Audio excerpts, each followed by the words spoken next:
보라, 내가 새 하늘과 새 땅을 창조하나니 이전 것은 기억되거나 마음에 생각나지 아니할 것이라. 너희는 내가 창조하는 것으로 말미암아 영원히 기뻐하며 즐거워할지니라. 보라, 내가 예루살렘을 즐거운 성으로 창조하며 그 백성을 기쁨으로 담고 내가 예루살렘을 즐거워하며 나의 백성을 기뻐하리니 우는 소리와 부르짖는 소리가 그 가운데서 다시는 들리지 아니할 것이며 거기는 날수가 많지 못하여 죽는 어린이와 수완이 차지 못한 노인이 다시는 없을 것이라. 곧 100세에 죽은 자를 젊은이라 하겠고 100세가 못되어 죽는 자는 저주받은 자이리라.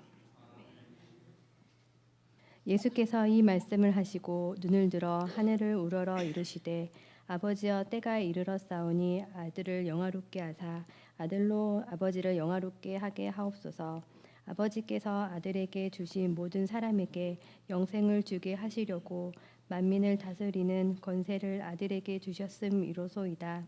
영생은 곧 유일하신 참 하나님과 그가 보내신 자 예수 그리스도를 아는 것이니이다. 아멘. 아멘.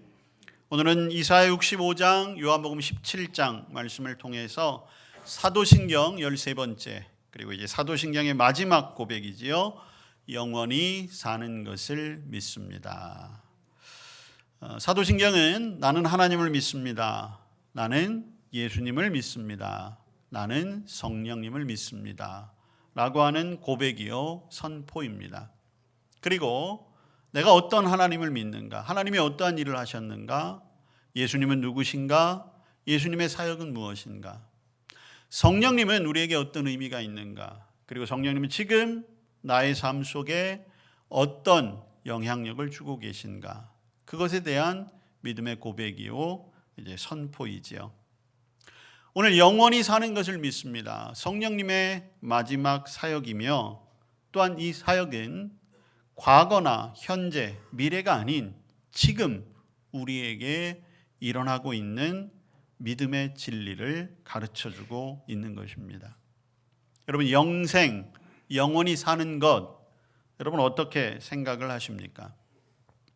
우리는 어떤 숫자로 계산하는 것에 굉장히 익숙하지요. 길고 짧은 것, 넓고 좁은 것, 또 뭐 깊고 얕은 것, 이런 게 수치로 다 이렇게 정해져야 돼요. 우리가 살아가는 세상도 마찬가지죠. 70을 사나 80을 사는 것이냐, 아니면 100년을 살까, 아니면 120년을 살까. 근데 거기에 영원, 무한대라고 하는 개념을 우리도 자꾸만 계산해 내려고 하는 거예요. 자, 여러분, 영생, 영원한 삶, 여러분들은 어떻게 계산하고 계십니까?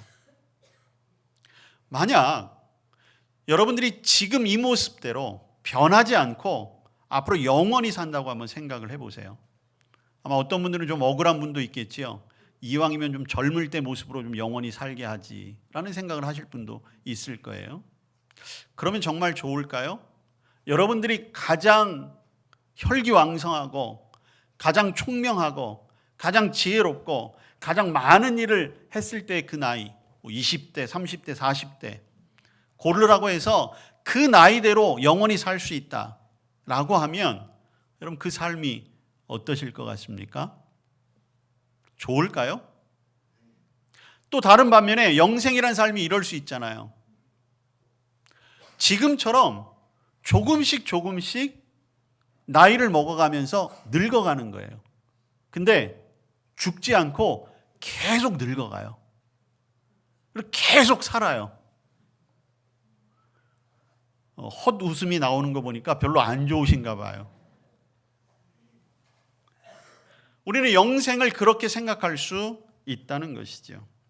근데 여러분, 아무리 좋은 시절의 나이를 가지고 영원히 살아간다? 아니면 지금처럼 그냥 조금씩 늙어가면서 거기에 적응해 가면서 영원히 산다. 단지 그것만으로 영생이라고 하면 그건 우리에게 아무런 의미가 없어요, 사실은. 어떠한 위로도 되지 않고 소망도 되지 않습니다. 그런데 오늘 우리가 사도신경에서 고백하는 영원히 사는 것을 믿습니다라고 하는 것은 그 고백 때문에 우리가 위로를 얻을 수 있는 거예요. 그 고백이 우리에게 소망이 되어야 하는 것이죠. 여러분, 원래 인간은 영원히 사는 존재였어요. 그런데 아담의 범죄 이후로 죽음의 형벌을 받게 된 것이죠. 그래서 로마서 6장 23절에 보시면 죄의 삭은 사망이요 하나님의 은사는 그리스도 예수 우리 주 안에 있는 영생이다 라고 분명하게 말씀하셨습니다. 원래는 영원히 살 수 있는 존재였는데 아담의 범죄 때문에 죽음을 경험해야 됐어요. 그런데 예수님께서 이 땅에 오심으로 십자가의 대속으로 우리의 죄값을 다 치르셨어요. 예수님이 다 뒤집어 쓰신 것이죠. 그러면서 우리에게 주어진 것이 무엇이냐? 그리스도 예수 안에 있는 영생이 주어진 것입니다.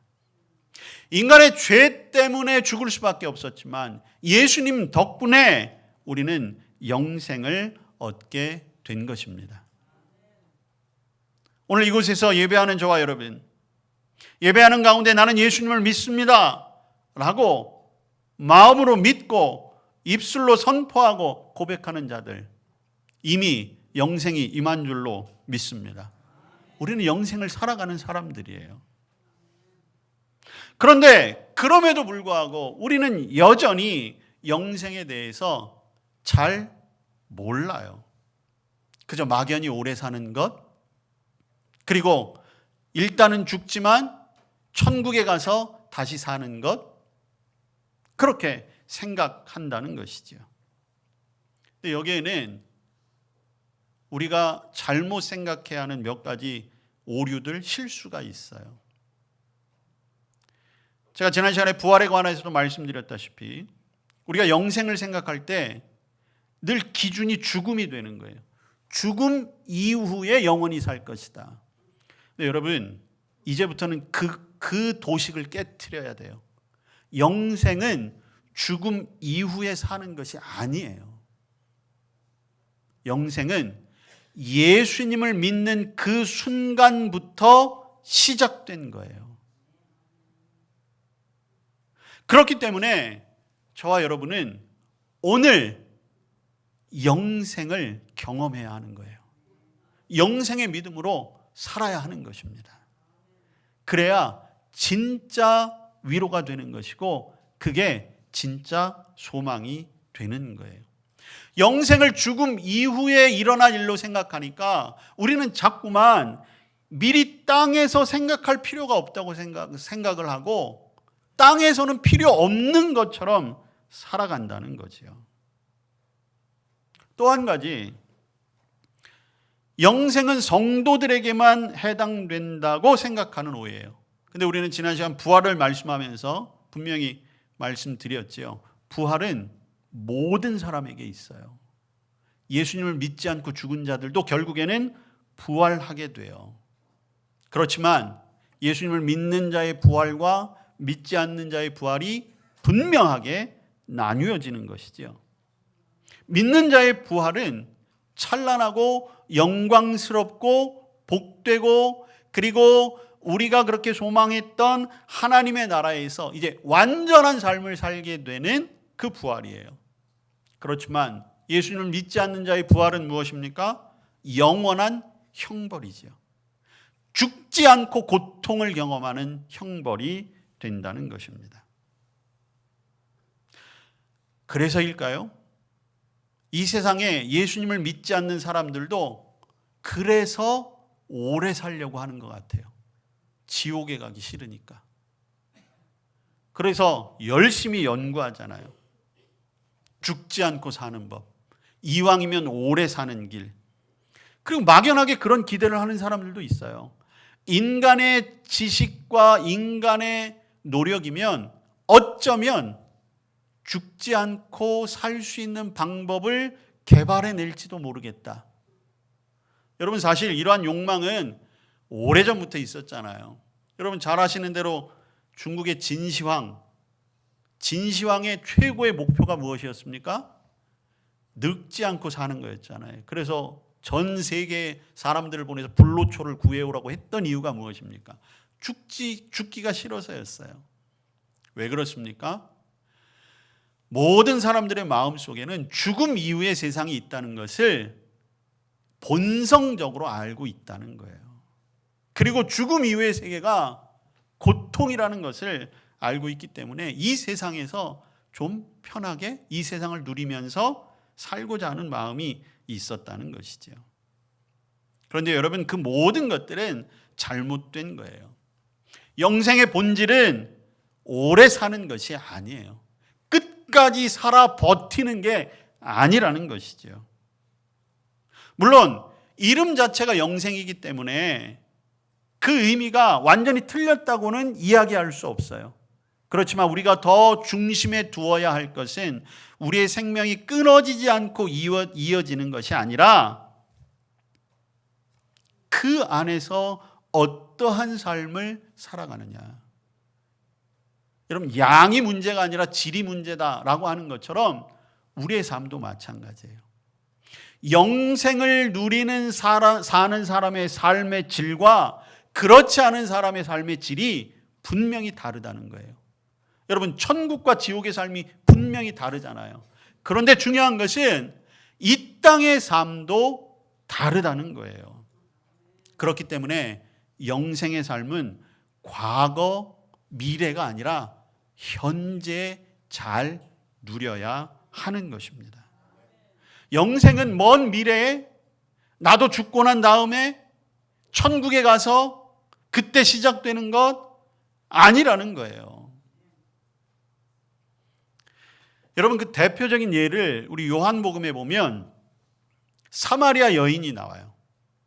이 사마리아 여인은 당시에 굉장히 고통스러운 삶을 살고 있던 사람이었어요. 동네 사람들로부터 손가락질 당하는 사람이었어요. 그래서 물을 얻어야 되는데, 우물에 가서 물을 기도해야 되는데 다른 사람들과 같이 갈 수가 없어요. 그 우물가에 혹이라도 사람이들이 있으면 안 되니까 햇볕이 가장 뜨거울 때, 사람들이 안 올 때 그때 가서 우물을 깃던 그런 여자였어요. 정말로 하루하루 죽지 못해서 살던 사람이 그 사람이었어요. 사마리아 여인. 근데 그 우물가에서 예수님을 만나잖아요. 그리고 예수님이 그 사마리아 여인에게 분명하게 말씀했어요. 이 우물에서 나오는 물을 먹는 사람은 또 목이 마를 거야. 근데 내가 물을 줄 거거든. 근데 이 물을 마시는 자는 영원히 살게 될 거야. 그리고 내가 너에게 분명히 말하는데 나를 믿고 나를 보내시니, 즉 하나님을 믿는 자에게는 영생을 주실 거야. 이렇게 얘기했어요. 근데 그 순간 그 여인의 삶이 달라졌어요. 그 여인은 그 즉시 예수님을 구주로 고백을 해요. 예수님, 당신이 나의 주인이십니다. 예수님이 구원자이십니다. 그랬더니 그 여인의 삶이 달라져요. 사람들이 두려웠어요. 무서웠어요. 자신의 삶에 대해서 한탄했어요. 정말 죽지 못해 사는 그러한 삶이었는데 한순간에 바뀌어졌어요. 사람들 앞에 나가기 시작했습니다. 복음을 전파하는 자가 됐습니다. 천국의 소망을 가질 수 있는 자가 됐어요. 보세요. 예수님을 믿으니까 지금 만난 그 예수님을 만난 그때의 삶부터 달라지는 거예요. 여러분, 이게 영생이에요. 저와 여러분도 예수님을 만났을 때의 감격이 있어요. 여러분, 분명한 변화가 우리 안에 있어요. 마음이 되었던, 내 삶이 되었던. 왜 그렇습니까? 그때부터 우리의 삶이 달라진 거예요. 어떤 삶으로? 영생의 삶으로, 하나님 나라의 생명의 삶으로 바뀌게 된 것입니다. 자, 그러니까 오늘날 저와 여러분은 매일매일의 삶 속에서 영원한 하나님 나라의 생명을 누리고 그 가운데 기뻐하고 즐거워하는 삶을 살아가야 마땅한 거예요. 근데 문제는 뭐예요? 그게 잘 안 된다는 거죠. 그게 참 어려운 거예요. 아예 안 되는 것도 아니에요. 어떨 때는 돼요. 찬송을 하다가 기도하다가 말씀을 듣다가 그래 맞아 하고 깨닫는 즉시 하루 전까지 나를 고통스럽게 하고 나를 아프게 하고 힘들게 했던 문제들을 담대하게 맞설 수가 있는 거예요. 맞아, 내가 저런 문제에 지고 살 수는 없지. 나는 하나님 나라의 생명을 가진 자인데. 그리고 마음을 다잡고 바로 직전까지도 한숨 쉬고 슬퍼했던 마음이 바뀌어지는 경험이 돼요. 근데 그게 오래 가지 못하는 거죠. 다시 세상으로 나가서 살다 보면 끊임없이 무너지고 끊임없이 주저앉는 내 모습을 바라보면서 스스로 갈등하게 되는 거죠. 오늘 저와 여러분이 그러한 삶의 반복에서 벗어날 수 있기를 축복합니다. 나는 다시 사는 것을 믿습니다. 나는 영생의 소망을 가진 자입니다. 그 믿음으로 다시 한번 무장하셔서 오늘 우리의 삶이 달라질 수 있기를 축복합니다. 자, 그러면 영생이란 무엇일까? 단순히 오래 사는 것, 죽어서 천국 가는 것, 그것 말고 정말 성경이 이야기하는 영생은 무엇일까? 오늘 예수님이 우리에게 가르쳐 주세요. 오늘 우리가 요한복음 17장 말씀을 읽었습니다. 여러분, 요한복음 17장은 굉장히 중요한 말씀이에요. 물론 성경 말씀이 다 중요하지만 요한복음 17장은 복음서 가운데서도, 특히 요한복음 가운데서도 사실은 중심이에요. 왜냐하면 이 요한복음 17장은 전체가 다 예수님의 기도문이에요. 근데 어떤 기도문이냐 하면 예수님이 이제 십자가에서 죽음을 앞두고 계시잖아요. 예수님이 본인의 십자가의 죽음을 앞두고 자신의 죽음 앞에 자기를 따랐던 제자들, 그리고 자기를 믿었던 사람들, 그리고 이제 앞으로 예수님을 믿게 될 사람들을 향한 예수님의 중보기도예요. 그러니까 저와 여러분을 위한 중보기도가 이미 요한복음 27장에 다 들어있어요. 그런데 예수님이 그 중보기도를 하시면서 첫 번째 하신 기도가 바로 영생에 관한 기도예요. 그것은 기도이기도 하면서 우리에게 주시는 교훈이기도 하죠. 자, 여러분 오늘 3절 말씀 볼까요? 요한복음 17장 3절. 영생은 곧 유일하신 참 하나님과 그가 보내신 자 예수 그리스도를 아는 것이다. 여러분, 영생이 하나님 예수님을 아는 것이래요. 아는 것. 여러분, 천국을 사는 것, 오래 사는 것이 아니라 영생은 아는 것이라는 거예요. 그럼 오늘 우리가 아는 것이 무엇인지를 알아야 되겠죠. 제가 작년에 3개월 동안 안식월을 얻어서 미국에 갔었고 이스라엘에 갔었고 그렇게 시간을 보냈잖아요. 외국인들을 만나면 저한테 묻는 게 어느 나라 사람이냐 물어봐요. 꼭 한국 사람입니다. 그런 다음에 저를 만났던 사람들 10명 중에 8명은 그 다음 질문이 똑같았어요. 너 어느 나라 사람이야? 나 한국에서 왔는데? 그러면 뭐라고 묻냐면 너 BTS 알아? 이렇게 물어봐요. 정말 신기했어요. 10명 중에 7에서 8명은 정말 그래요. 처음 만나는 사람인데. 그럼 제가 뭐라고 대답했어요? 나 BTS 알아. 그러면 그 사람들이 눈빛이 달라져요. 근데 중요한 건 뭐예요? BTS가 날 몰라. 나는 아는데. 맞잖아요. 저는 BTS 알아요. 물론 지금도 잘 몰라요. 사실은 그냥 이름만 알아요. 몇 명인지 어떻게 생겼는지 그리고 무슨 노래인지도 잘 못 들어봤어요. 근데 어쨌든 저는 BTS를 알아요. 알잖아요. 여러분도 다 아시죠? 근데 그게 중요한 게 아니라는 거예요. 정말 안다라는 건 어떤 거예요? 적어도 교제하고 같이 살아야 진짜 아는 거예요. 여러분, 오늘 예수님이 말씀하신 이 아는 것, 이것은 제가 BTS를 아는 것처럼 그런 아는 걸 말하는 게 아니에요. 여러분들이 지식적으로 연구해서 여러분들이 여러 가지 학문들을 공부하잖아요. 경영학을 공부하고 사회학을 공부하면 공부해서 알게 되는 거잖아요. 여러분 요새 모르는 것 있으면 누가 다 가르쳐줘요? 여러분 초록창 들어가면 다 가르쳐주잖아요. 다 알 수 있어요. 근데 그게 아니라는 거예요. 여기에서 하나님을 아는 것, 그가 보내신 자 예수 그리스도를 아는 것이라고 하는 것은 경험해야 한다는 거예요. 체험해야 한다는 거예요. 여러분 이 원래 그 단어, 이 성경에 쓰여진 단어가 이제 헬라어로 쓰이는데 그 헬라어의 원뜻에서 보면 결국엔 이 안다라고 하는 것이 부부 관계를 의미하는 거예요. 그 정도까지 친밀함이 돼야 정말 안다는 거예요. 자, 그러면 여러분, 저와 여러분은 하나님을 지식적으로 아는 것, 그게 아니라는 거예요. 진짜 영생은 무엇이냐?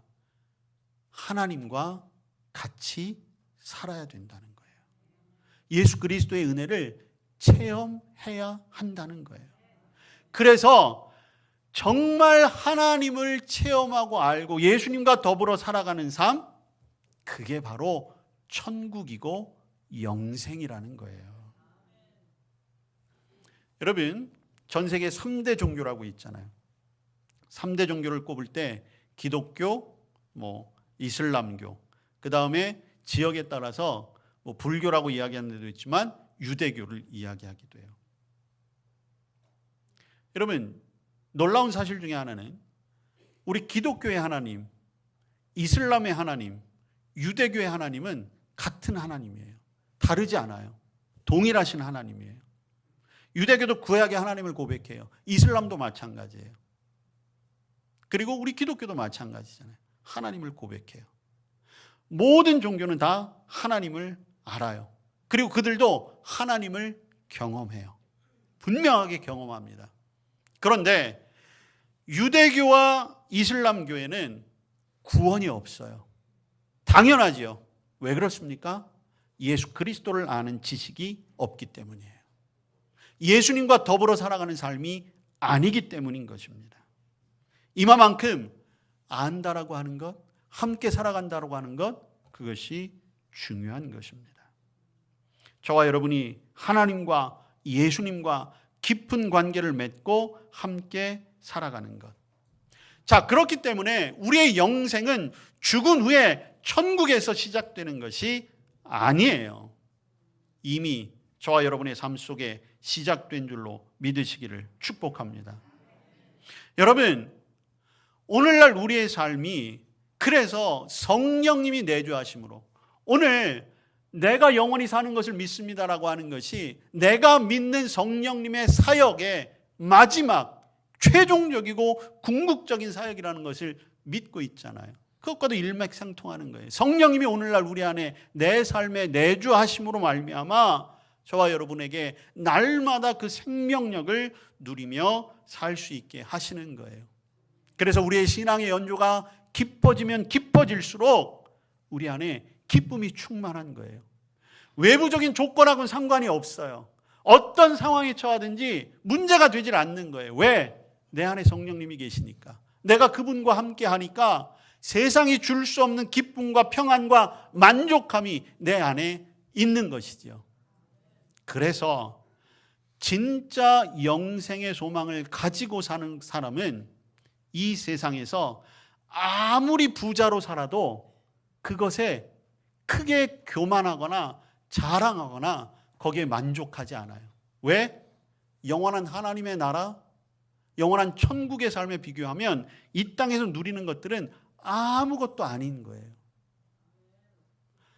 그와 반대의 경우도 있죠. 이 땅의 삶이 너무 힘들고 어려워요. 고난이 있고 질병이 있고 어느 날 병원에 갔더니 시한부 인생의 판정을 받아요. 그런데 그럼에도 불구하고 정말 성령님께서 주시는, 그래서 주님과 함께 살아가는 그런 믿음의 사람이라면 두려움이 없는 거예요. 걱정스럽지 않은 거예요. 왜? 지금의 삶이 아니라 나에게는 영원한 하나님 나라의 삶이 이미 예비되어져 있음을 믿기 때문에 아무렇지도 않은 거죠. 자, 그런데 제가 서두에 말씀드렸잖아요. 우리도 그렇게 살기를 원하는데 그게 되다가 안 되다가 마치 스위치에 불이 들어왔다가 꺼졌다 하는 것처럼 우리의 삶 속에 그렇게 되는 거죠. 왜 그렇습니까? 안타깝게도 우리가 사는 이 세상은 여전히 내 안에 육체의 정욕도 있고 죄성도 있고 외적으로 여러 가지 고난과 풍파도 있고 사탄의 시험과 유혹도 있기 때문에 그게 계속적으로 유지하기가 어려운 때가 있다는 거예요. 그래서 오늘 우리에게 필요한 것이 무엇입니까? 그래서 예배의 자리가 귀한 거예요. 말씀의 자리가 귀한 거예요. 기도의 자리가 귀한 것입니다. 그런 것들을 통해서 우리의 영생의 삶의 만족과 기쁨을 무너뜨리려고 하는 그런 외적인 조건들을 이겨낼 수 있는 거예요. 교회 안에서 괜히 성령 충만을 이야기하고 은혜 받아야 된다고 이야기하는 게 아닌 이유가 여기에 있는 것입니다. 여러분, 성경에 보면 천국에 관한 기록 많이 있어요. 특히 요한계시록에 많이 나오잖아요. 요한계시록 21장 이후에, 특별히 요한계시록 21장, 22장은 천국에 대해서 아주 자세하게 우리에게 묘사해 주고 있어요. 그런데 천국의 가장 첫 번째 조건이 무엇인가 봤더니 요한계시록 22장, 요한계시록 21장, 오늘 우리가 이사야서에서 읽었는데 그 땅은 새 하늘과 새 땅이라고 해놨어요. 그러니까 우리가 전혀 경험하지 못하는 그 나라가 분명히 약속되어져 있다는 것이죠. 자, 그리고 22장에 가면 여러 가지 천국의 좋은 것들을 다 표현해 놓고 있습니다. 21장부터. 근데 여러분 21장을 잘 읽어보시면, 자, 21장 3절 이후에 보면 천국에 들어갔을 때 처음에 딱 맞닥뜨리는 상황이 나오는데 보좌에서 음성이 들리는 거예요.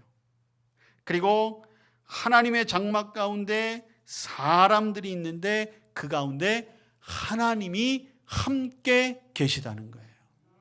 여러분, 천국은 어떤 곳이냐? 영생의 삶은 어떤 삶이냐? 분명하게 우리에게 말씀하시죠. 하나님과 함께 사는 것이에요. 예수님과 함께 살아가는 삶, 그게 바로 영생의 본질인 것입니다. 여러분, 그럼 이 영생을 얻는 비결은 무엇이겠습니까? 하나밖에 없어요. 믿는 거예요. 믿음밖에 없습니다. 요한복음 3장 16절, 하나님이 세상을 이처럼 사랑하사 독생자를 주셨으니 이는 저를 믿는 자마다 멸망치 않고 영생을 얻게 하려 하십니다. 이게 진리예요. 여러분, 예수님 잘 믿으시길 바랍니다.